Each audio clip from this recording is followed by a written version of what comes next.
dan wali-wali daripada beberapa rahasia Tuhan Rabbani,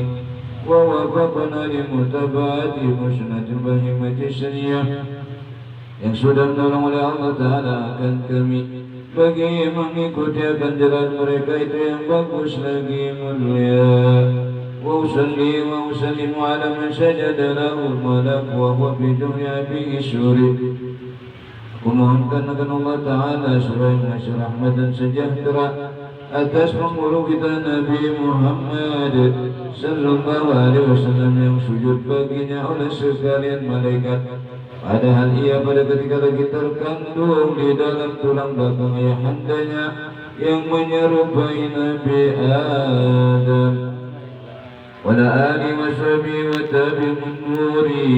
dan atas keluarganya dan sahabatnya dan sekalian yang mengikuti jalan mereka itu. Wabadu, kemudian daripada itu maka berkata Syafiqul Madani Khalifah Syekh Muhammad Salman radhiyallahu anhu, ketahui oleh wahai sekalian saudara-saudaraku, manakala aku mendengar atau melihat cerita manaqib aulia, yakni kebagusan aulia-aulia turun beberapa rahmat,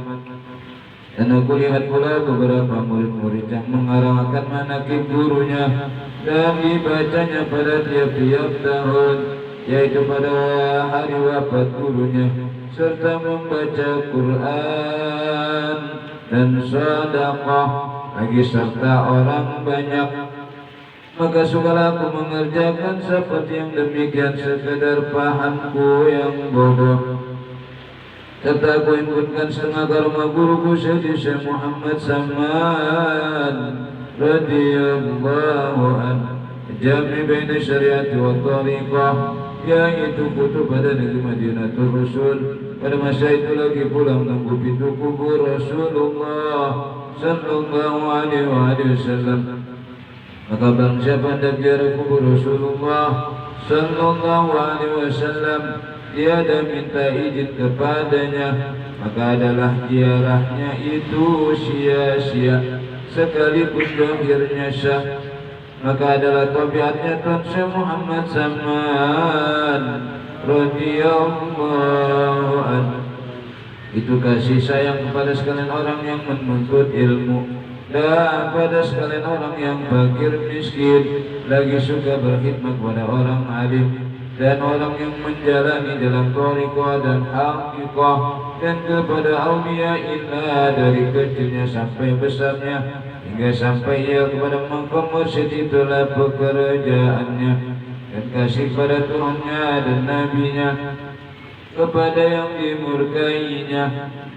dan melazimkan musyahadah dan muraqabah pada tiap-tiap waktu dan ibadah, dan meninggalkan adatnya yang jahat dan melawan ia akan hawa nafsunya sekalipun daripada yang halal,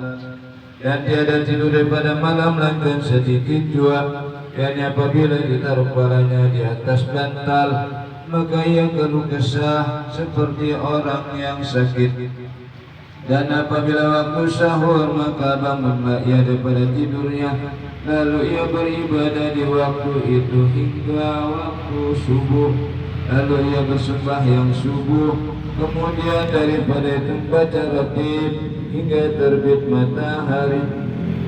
lalu ia sembahyang sunnah isyraq. Apabila sampai seperempat hari maka bangkit sembahyang sunnah duha, dan membanyakkan ia akan puasa sunnah karena riyadhah, yakni supaya biasa. Maka kerjanya semua itu di masa belum balignya sahdan. Masa itulah ia disuruh makan oleh orang tuanya akan makanan di atas hidangan, maka disangka oleh orang tuanya dimakannya yang demikian itu. Maka tiba-tiba diangkat tempat makanan itu,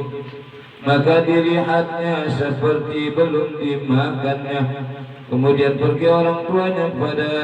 guru mengaji Quran, mengadukan kelakuan Syekh Muhammad Salman radhiyallahu anhu. Katanya diberi makanan pada tiap-tiap hari, manakala ia sudah makan maka dilihat makanannya seperti tiada dimakannya.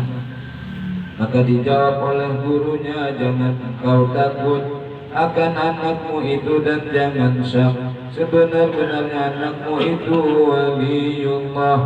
dan lagi adalah ia pada ketika musim dingin apabila ia tidur di atas tikar yang baik dan bantal, maka dilihat oleh orang tuanya kata Syekh Muhammad Saman radhiyallahu anhu mengambil akan air kemudian dipercikan di atas tubuhnya sendiri supaya tiada bisa tidur dari dingin itu. Dan lagi adalah ia tatkala orang tuanya memberi pakaian akan Tuhan Syekh Muhammad Saman radhiyallahu anhu dengan kain putih yang halus lagi tersulam dengan benang emas ketika belum balignya, maka dicarinya benang